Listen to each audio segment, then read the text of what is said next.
buenos días, bienvenido a esta entrevista en Entre Ecos y desde Ultimátum. Hoy tenemos un invitado especial y bueno, presencial debido a diversas reuniones magisteriales que se realizan en Chiapas. Está con nosotros el maestro Sergio Martínez Gutiérrez, quien viene desde Querétaro y nos ha dado el honor de tenerlo en el estudio y sobre todo que de viva voz y aquí de manera presencial podamos platicar con todos ustedes. Sean todos bienvenidos, maestro. Qué agradable. Muchísimas gracias. Y bueno, un saludo muy especial a la maestra Silvia, la artesana. La artesana. La artesana. Miren, me voy a parar para que vean este precioso atuendo otomí. Es hecho a mano totalmente, miren, bordado a mano divino de Querétaro por manos otomís de la lengua ñu, y a la maestra Silvia le agradezco profundamente, y al maestro Sergio y a su esposa Marifide, es un honor portar los trajes de nuestro país, porque en cada bordado, en cada puntada están las historias de las abuelas y las ancestras de nuestros pueblos indígenas. Y así que yo estoy muy agradecida y me siento muy contenta por este atuendo. Además traigo mis muñequitas leles también de Querétaro en mis aretes y es un honor y un privilegio y honro siempre a nuestros pueblos indígenas en toda la majestuosidad de su cultura. Gracias, maestro. Nada que agradecer, con mucho gusto. Y bueno, el tema que nos invita hoy es la vocación del maestro. El maestro Sergio Martínez es licenciado en matemáticas, maestro jubilado de telesecundaria, con más de 35 años de servicio, y que sea él quien nos platique más sobre su trayectoria, platíquenos más sobre esta formación que ha tenido y también en la lucha magisterial. Así es. Muchísimas gracias. Pues sobre todo, primeramente, con el gusto de estar aquí en el hermoso Tuxtla Gutiérrez, Chiapas, agradecer la invitación que nos hiciera la maestra Marvin de poder estar aquí en su programa, un programa que la verdad no me pierdo los días martes y jueves, como es costumbre el poder transmitirlo con diferentes ponentes, con diferentes personas. Y bueno, pues hoy con esa oportunidad de estar aquí, de aceptar su invitación y hablar un poco acerca de lo que es el ser maestro. Para comentarles que efectivamente el año pasado nos jubilamos con 37 años de servicio y decirles que el ser maestro pues es una vocación. Es una vocación que requiere de amor y de sacrificio. ¿Y de amor por qué? Pues de amor a la profesión, porque tenemos que tomar en cuenta que nosotros como maestros tenemos en nuestras manos ese material humano que no podemos echar a perder. Si no estamos trabajando con piedras, ni con fierros, ni nada de ello, sino con el material humano que tenemos que moldear para hacer del día de mañana esos alumnos que están en nuestras manos gente de bien y de progreso para el bien de nuestro estado, del país. Y bueno, pues comentarle que también de sacrificios porque uno como maestro, quienes tenemos esa verdadera vocación, nuestra labor no solamente es en el aula, porque cuando salimos del aula y llegamos a casa tenemos que continuar trabajando, preparando las actividades, preparando el material didáctico del día siguiente. Y de sacrificios porque la realidad es que sacrificamos a la familia, sacrificamos a la esposa, y en el caso personal, afortunadamente, mi esposa también docente, pues entiende de lo que estoy hablando, y eso en parte fue lo que me hizo continuar en ese amor al magisterio, de tener ese amor y esa dedicación al magisterio y con mis alumnos. Efectivamente, tengo la licenciatura en matemáticas. Desde 1986 ingresé en mi estado al servicio de telesecundarias, hice mis estudios en la Escuela Normal Superior de Querétaro. Desde 1986 fui maestro de telesecundarias hasta el año pasado, en el 2023, que tuvimos la oportunidad de tomar la decisión de jubilarnos.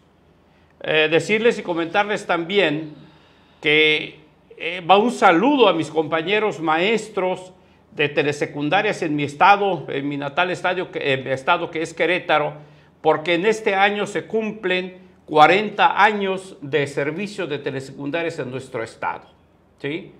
Yo ingresé en 1986 y telesecundarias en nuestro estado se funda en 1984. Fuimos prácticamente de las primeras generaciones. La labor del maestro pues, no es fácil, no ha sido fácil. Hemos vivido como maestros tantas reformas en el ámbito de la educación, tantas luchas también en el magisterio, siempre tratando de buscar las mejores condiciones para el maestro, y en el ámbito de la educación, pues la verdad es que reformas van, reformas vienen, y hemos vivido desde 1984 una serie de reformas que en lo personal y en mi opinión creo que no han dado los resultados esperados para poder elevar la calidad de la educación en nuestro estado y en nuestro país. Y comentarles y decirles también que en el estado de Querétaro son de los estados que mejor nivel académico presentan a nivel nacional. Es un estado que de verdad los maestros somos maestros dedicados, de compromiso y comprometidos con la educación. El ser maestro no ha sido nada fácil.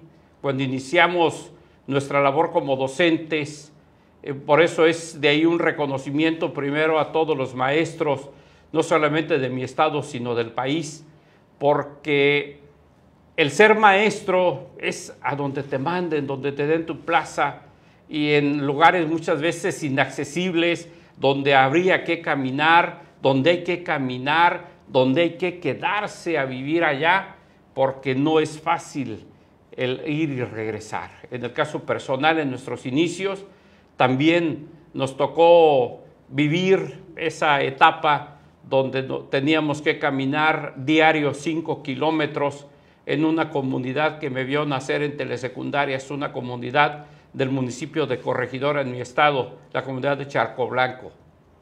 Caminábamos ahí diario con mi esposa 5 kilómetros para llegar a nuestra escuela, pero con mucho gusto lo hacíamos, de tal forma que nos ganamos el reconocimiento de la comunidad de Charco Blanco, que hasta la fecha muchos de aquellos exalumnos de la primera generación nos llaman, nos visitan, nos invitan a sus fiestas, porque nos ganamos ese reconocimiento.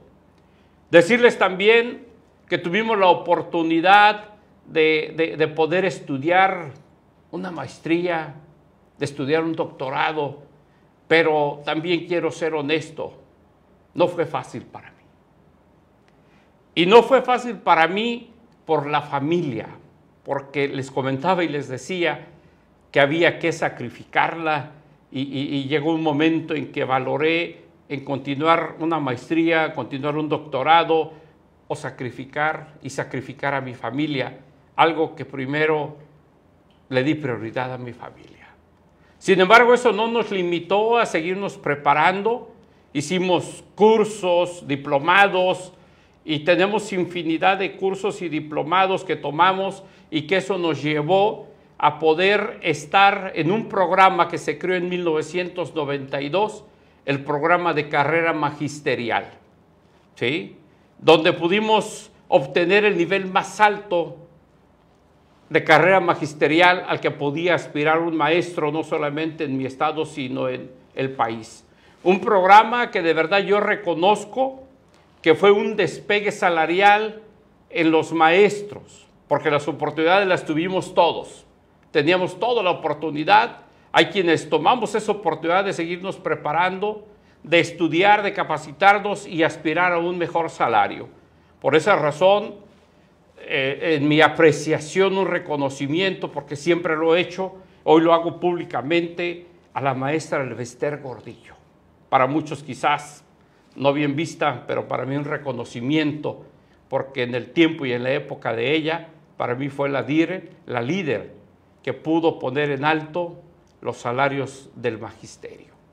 Una líder que luchaba por buscar mejores condiciones a pesar de la opinión personal de cada uno de nosotros como maestros. De igual forma, ¿verdad? En el ámbito educativo tuvimos la oportunidad de ser directores de escuela. Sin embargo, lo valoramos porque el programa de carrera magisterial nos llevó a mejorar salarialmente como maestro. Y eso nos permitía en un momento dado valorar el poder aspirar a una dirección. Sin embargo, ¿por qué no lo hice? Porque para mí siempre me gustó estar frente a grupo, no encajonarme en las cuestiones administrativas, sino de alguna otra forma estar frente a grupo con esa satisfacción de poder encontrar el día de mañana ese reconocimiento, pero no a través de un diploma, no a través de un papel, sino de ese reconocimiento de un gracias de mis alumnos y de mis padres de familia. Qué maravilla. Y la pregunta de este tema, maestro, ¿el maestro trae vocación o se hace en la carrera? Yo creo que lo mencionaba desde un inicio, es una vocación. Es una vocación que lo trae uno desde antes, ¿verdad? Comentarles que desde que iba yo en la secundaria, les platicaba a mis alumnos, les platico a la gente que tenía 2 sueños. Uno, el de ser marino, y el otro, ser maestro. El ser marino no pude porque me faltó la orientación en aquellos años de parte pues de mis padres. No había tantos medios de comunicación como lo hay ahora y me faltó el poder orientarme. Sin embargo, mi otro sueño era el ser maestro y que lo cumplí, que hoy estoy agradecido con el magisterio, con lo que me dio, con lo que me ha dado y la satisfacción sobre todo de ver a tantas generaciones y a muchos jóvenes hoy convertidos en profesionistas. Y si no en profesionistas, en gente de bien, sobre todo porque es lo más importante. Independientemente de la profesión que puedan aspirar, que puedan tener, pero lo más importante, y siempre se los decía a mis alumnos, es el ser gente de bien. ¿Qué ha cambiado de hace 35 años o 37, ¿no? 37 años. 37 años que iniciaron esta carrera magisterial con los libros de texto, bueno, con lo que se iniciaba para la metodología académica, para la enseñanza. Después vienen los libros de texto gratuitos de la SEP y hoy en día vemos, maestro, toda esta, pues una gran discusión que se da con la inclusión de los temas en los libros de texto, en las nuevas familias que se dan, y ya en los libros de texto con imágenes de esta inclusión, de los nuevos modelos de familia, de la comunidad LGBT, de todo esto que ya están plasmados en los libros y que se le presentan a los niños, a los jóvenes. Yo tengo un niño de 10 años, en primaria, con pues todos estos libros que, bueno, al menos en su colegio no fueron del todo difundidos porque se armó toda esta discusión de todos estos temas, niños con vulva, niñas con pene, con esta gran trayectoria, con esta experiencia, con todos estos 37 años de experiencia que le ha tocado ver todo el cambio en la educación, ¿cómo nos encontramos ahora? ¿Cuál sería el comentario de un maestro jubilado desde hace 37 años, con 37 años de servicio, ya jubilado, de todo esto que se ha presentado en estos últimos tiempos? Muchísimas gracias. De hecho, lo comentaba en un inicio, nos ha tocado vivir diferentes reformas en la educación, desde los planes y programas de estudio. Cuando nosotros ingresamos al servicio, las materias estaban organizadas en áreas matemáticas, español, ciencias naturales y ciencias sociales. Posteriormente, no recuerdo si en 1992, con el Acuerdo Nacional para la Educación firmado por el Sindicato de Maestros y la SEP, cambia de área asignatura. Y bueno, se han dado una serie de cambios en los planes y programas de estudio, y lo mencionaba al inicio. Para mí, en lo personal, no ha dado los resultados esperados, ni en mi estado, y creo también atreverme que a nivel nacional los resultados esperados no se han dado. Es muy complejo, es muy difícil el tema educativo de los nuevos planes y programas. Posteriormente, más bien actualmente, nos damos cuenta que hoy cambia de asignatura a... Se me fue un poquito el término, sobre todo porque ya no me tocó vivirlo, ¿sí? Ya no me tocó vivirlo en cuatro ejes, por así mencionarlo, donde, pues la verdad, hasta el momento, al menos lo que me tocó vivir, porque esto de la nueva escuela mexicana con el nuevo gobierno entra en el ciclo escolar 21-22, donde en mi estado solamente fueron algunas escuelas piloto donde empezaron con este programa de la nueva escuela mexicana.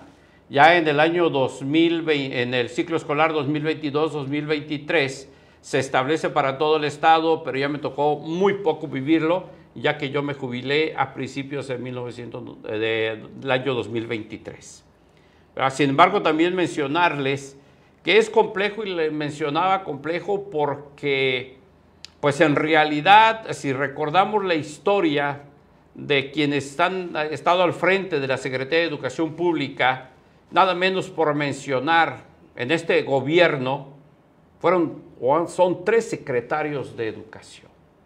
El primero fue el licenciado doctor Moctezuma, ¿sí? Y posteriormente vino la maestra Delfina Gómez, y actualmente la maestra Silvia pareciera, digo, no recuerdo con precisión los nombres, pero sí, digo, es difícil y complejo porque no hay una continuidad en los planes y programas de estudio. Cada sexenio llegan con nuevas reformas, con nuevos planes y programas, y que creo que todo ello, a nosotros como maestros, estamos apenas adentrándonos en planes y programas cuando ya hay un cambio nuevamente en ello. ¿Sí? Ha sido complejo, y efectivamente en mi estado fue una polémica lo que mencionaba, maestra, acerca de la inclusión en los libros de texto de lo que comentaba, ¿no? Una polémica porque pues, es difícil y complejo hablar de esos temas, sobre todo por las condiciones sociales, culturales y geográficas de cada comunidad y de cada estado, ¿sí? En el caso del estado de Querétaro, me tocó también vivir una de las reformas a los planes y programas, donde anteriormente en telesecundarias teníamos todos unos libros donde los contenidos que había eran adecuados a nuestro subsistema de telesecundaria, sobre todo porque están asentadas en el medio rural. Y adecuados porque traían una gran información donde el alumno lo leía, tenía el hábito de la lectura para poder informarse acerca de los temas y de los contenidos. Posteriormente, si no me recuerdo, en el año 2017 viene otra reforma donde dosifican los contenidos y nos mandan a los libros de texto a las páginas de internet para que el alumno se meta a investigar. Y digo, qué bueno, porque estamos en la época de la tecnología, pero no consideran las condiciones económicas, no consideran las condiciones sociales de cada lugar donde están asentadas las escuelas, no solamente telesecundarias, sino las secundarias generales y las secundarias técnicas. Con muchas carencias en nuestras comunidades del estado de Querétaro, sin el internet, ¿sí? Donde dices tú, bueno, ¿por qué nos mandan a las páginas donde no hay internet, donde el alumno no tiene internet, que no tiene luz eléctrica, en la casa no tiene luz eléctrica, en las escuelas no hay el internet. No tiene ¿sí? una computadora. No hay una computadora. Digo, a mí me tocó vivir donde había alumnos que con ese gran sacrificio y esfuerzo por aprender tenían que pagar datos móviles y les salía carísimos. Claro. Y digo, a mí me apenaba, era lamentable, pero esa es la realidad. Lo vivimos en la pandemia, a pesar de que haya dicho que fue un éxito la educación a distancia. No, provocaba también La estrés. verdad es que no. La verdad es que la realidad lo vivimos los maestros, a pesar de toda la información en los medios de comunicación por parte del gobierno, que fue un éxito. Alumnos que no tenían los medios para conectarse, alumnos que no era fácil atenderlos a distancia porque no estaban acostumbrados, en donde pues la verdad parecía muchas veces que estábamos jugando al espiritismo, porque les hablaba uno, Juan, Manuel, ¿estás ahí? Y no encontrábamos respuesta, ¿sí?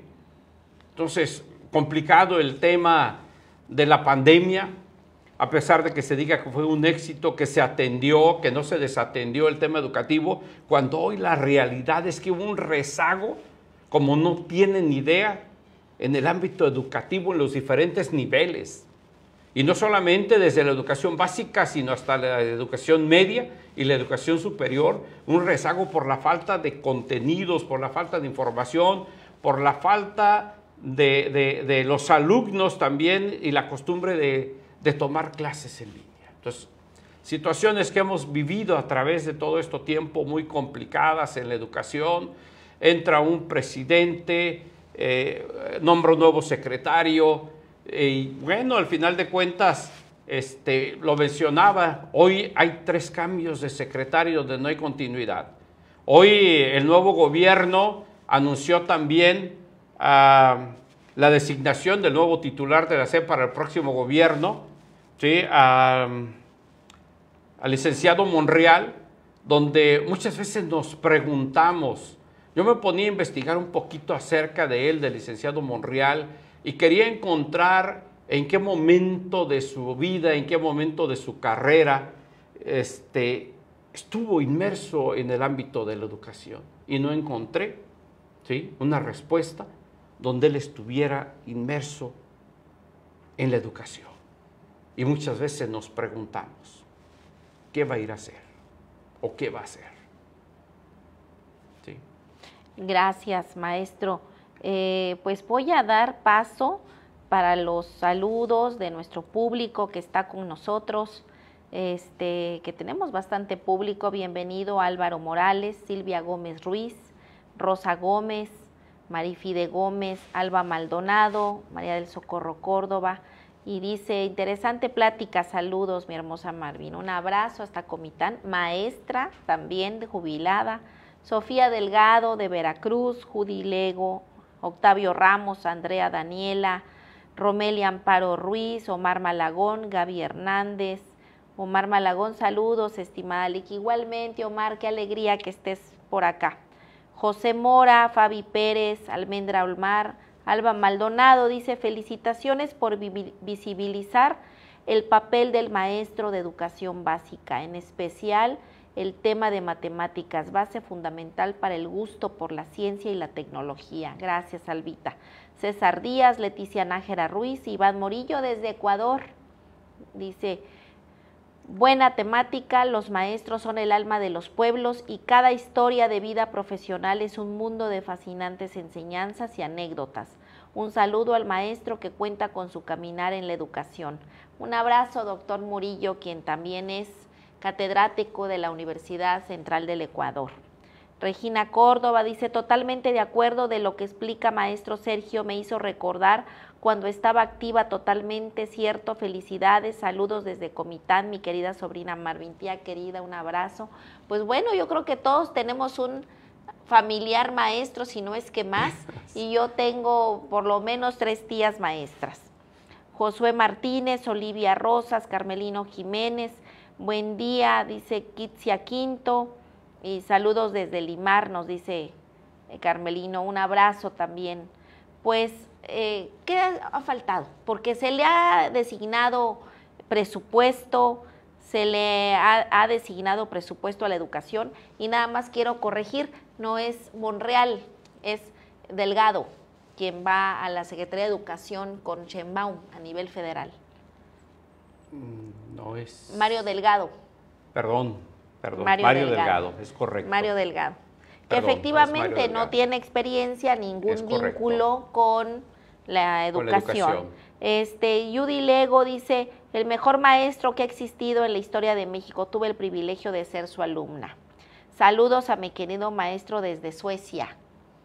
Yoli Alfaro, bienvenida, qué linda Yoli que estés por acá, excelente tema, dice Carmelino, la educación como transformadora de la sociedad. ¿Qué ha pasado, maestro, con el proceso educativo, con los resultados que debieran de darse? Hoy, actualmente, hay una queja, no solamente en mi estado, sino en todo el país, que pareciera que las autoridades educativas están más empeñadas en mostrar números que resultados. Y digo empeñadas en mostrar números que resultados, porque los maestros constantemente y a través de todo el año somos sometidos o son sometidos a una serie de requisitos administrativos que el maestro tiene que mostrar del avance de sus alumnos, donde no se plasma la realidad que realmente se vive en cada alumno y en las aulas. Pero bueno, al final de cuentas, la autoridad educativa quiere esos documentos, esos papeles, que seguramente me atrevo a decir que muchos de ellos lo cumplen y lo hacen porque nos lo exigen y nos lo piden. Sin embargo, los resultados en el aula no son los resultados que debiéramos demostrar. Lamentable también, porque me tocó vivirlo, en la época de la pandemia y después de ella, cuando regresamos al aula, la indicación de las autoridades educativas fue: nadie reprueba, todos pasan. Y pareciera que hoy, actualmente, esa es la política de la Secretaría de Educación Pública: no reprobar, todos pasan. Y así lo vemos y así lo vivimos en las aulas, cuando la realidad que vivimos en el ámbito de mejorar la calidad de educación no la vemos reflejada con los alumnos. Todavía seguimos cargando toda la cuestión de la pandemia, del descuido, ¿sí?, que se hizo de la educación, porque lo mencionaba. Fue un fracaso para mí el tema de la educación a distancia, a pesar de todo lo que se diga. Y seguimos arrastrando, y no sé por cuántos ciclos escolares o generaciones vamos a seguir arrastrando lo que nos dejó la pandemia. ¿Sí? Porque muchas veces no se considera el contexto sociogeográfico de nuestras comunidades, de nuestros alumnos en nuestro país. Hoy tenemos nosotros en todo el país los mismos planes y programas, cuando en aquellos años quienes trabajamos en telesecundarias, nuestros libros estaban diseñados diferentes a las escuelas secundarias y técnicas, porque era un tesoro de verdad el contar con el acervo de conocimientos y culturales de nuestros libros de texto editados por la Dirección de Telesecundarias en el país.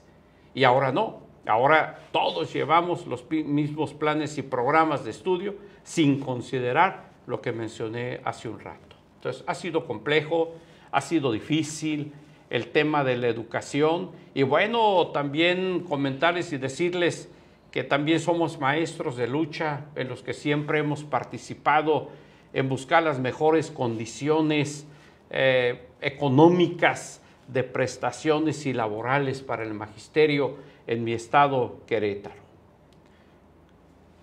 Fui secretario de Trabajos y Conflictos, secretario de Organización y secretario general de mi delegación D230 en mi estado, una de las delegaciones más combativas, siempre buscando las mejoras de nuestro estado para el magisterio.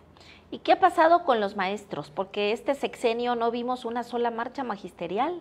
¿Por qué están tan tranquilos los maestros? ¿Qué ha pasado con el sindicalismo en México, maestro? Bueno, la verdad es era que una tradición que en mayo, antes del 15 de mayo, habían marchas, habían movilizaciones en todo el país, en los estados, por lograr una rezonificación, por lograr diversas luchas, ¿no?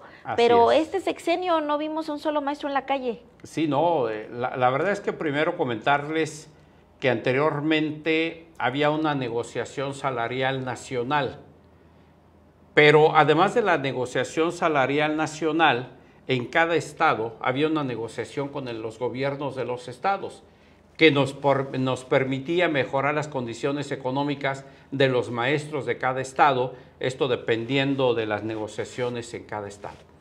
En el caso del estado de Querétaro, yo quiero atreverme a mencionar que son de los mejores estados, mejor pagados, porque hubo siempre la disposición de los gobiernos para poder mejorar las condiciones salariales de los maestros. Sin embargo, en el año, si no mal recuerdo, del 2014, 2017, no recuerdo con precisión, se crea la negociación única en todo el país, donde lo que lograste en tu estado se conservó, pero ya no hubo negociaciones en los estados. Hubo una sola negociación nacional y bueno, pues eso nos llevó a que de alguna otra forma nos conformáramos o el magisterio se conformara con esa negociación nacional. Sin embargo, también recordemos de verdad que es lamentable que hoy la presencia de nuestro sindicato nacional, y no solamente nacional, sino en cada uno de los estados, ha perdido su presencia y su esencia de buscar las mejores condiciones laborales y económicas para los maestros. Si recordamos nosotros, el actual líder nacional del CENTE, hoy es, si no recuerdo, diputado, senador del país, ¿no? Donde anteriormente, antes de que entrara López Obrador, estaba en contra del gobierno de López Obrador. Y hoy, cuando entra López Obrador, el magisterio se inclina a apoyar a López Obrador. Entonces, ¿qué te da a entender todo eso? ¿Sí? Que no se buscan las mejores condiciones para el magisterio, sino se buscan las condiciones personales para aquellos líderes que desafortunadamente no piensan en el grueso del magisterio, sino solamente en ellos. Es cierto que anteriormente veíamos los plantones de la otra corriente de nuestro sindicato, la CENTE, ¿sí? La CENTE, donde había plantones, donde siempre pues se distinguían estados como Guerrero, mismo Chiapas, Oaxaca, maestros de lucha, y que hoy no los vemos con esa lucha. ¿Debido a qué? Pues digo, queda en el aire la duda del por qué razón se perdió esa lucha y esa esencia de buscar las mejores condiciones salariales y laborales para el magisterio, no solamente de mi estado, sino de todo el país. Pues aquí tenemos más comentarios. Tenemos a Silvia Gómez, dice, buenos días, saludos, y estoy totalmente de acuerdo. Saludos, Tun, fuerte abrazo a Marifide. Carmelita Aguilar Ruiz, Marifide Gómez, dice muchas felicidades por el excelente tema, maestra Marvin, ya que la profesión de la docencia debe ser reconocida y valorada, ya que los maestros son los que en este momento están formando a los futuros médicos, ingenieros, arquitectos y personas de bien, que es lo que necesita nuestro país para lograr un gran desarrollo en todas las diferentes áreas de nuestro país. Armando Gordillo dice felicidades, mi apreciable Marvin, por haber invitado al profesor Martínez con este tema tan interesante sobre el magisterio. Muchas gracias, doctor. Un abrazo hasta mi tierra, Comitán, el doctor Armando Gordillo, quien es del linaje de nuestro prócer Belisario Domínguez. Pues se nos termina el tiempo, quisiéramos seguir hablando de este tema tan importante. Yo quisiera dejarle los últimos 4 minutos, 5 minutos al maestro Sergio para cerrar este segmento y que nos comente más de la vocación del maestro. Muchísimas gracias. Nada más sí me gustaría comentar que en la reforma o en la mal llamada reforma educativa emprendida por el presidente en turno, el presidente Nieto, en el 2000, que fue en el 2012, donde se establece la nueva reforma educativa, donde muchos de nosotros vivimos esa reforma y sobre todo la vivimos porque varios de mis compañeros fueron cesados, en donde estuvieron 1 año, 2 años o más fuera del aula, cesados por negarse a presentar los exámenes de oposición que nos pedían y nos exigían que realizáramos. Y lo comento esto porque cuando entra el presidente López Obrador, él se compromete a revalorar, a mejorar las condiciones salariales de los maestros, algo que si le preguntamos al grueso de los maestros en el país, no ocurrió. Sí es cierto y reconocer que el presidente López Obrador quitó una palabra que afectó en su momento al magisterio nacional, la permanencia, porque en la reforma emprendida por Peña Nieto era el tema de la permanencia. Si eras sometido a un examen y no lo pasabas, a las 3 oportunidades corrías el riesgo de perder tu plaza. Reconocer al licenciado López Obrador el haber quitado esa palabra permanencia. Pero en otros ámbitos de la reforma educativa, la verdad es que hoy continúa igual la reforma educativa. Hoy solamente se quitó la palabra permanencia. Y lo comento esto porque es lo que le llevó a la maestra Elbester Gordillo a la cárcel.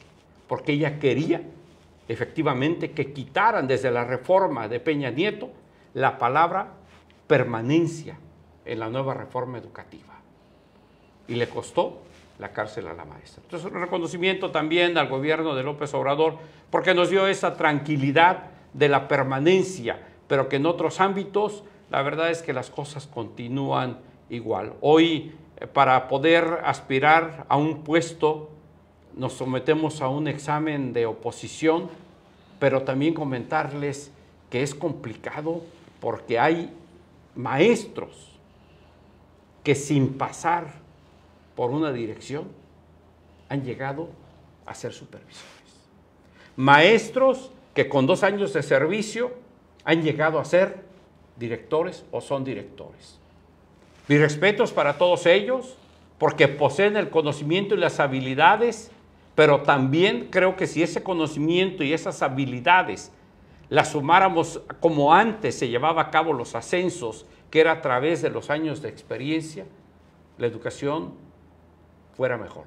Porque hoy, lamentablemente, hay directores y supervisores sin la experiencia necesaria de haber pasado por un proceso de ascenso. Muchas gracias. El tema de la educación es complejo en muchos sentidos, no es fácil hablar de ello. Lo cierto es que en México tenemos un alto índice de rezago educativo, que sigue habiendo una deuda con nuestros pueblos y comunidades indígenas. La alfabetización, por ejemplo, es un tema que se ha descuidado.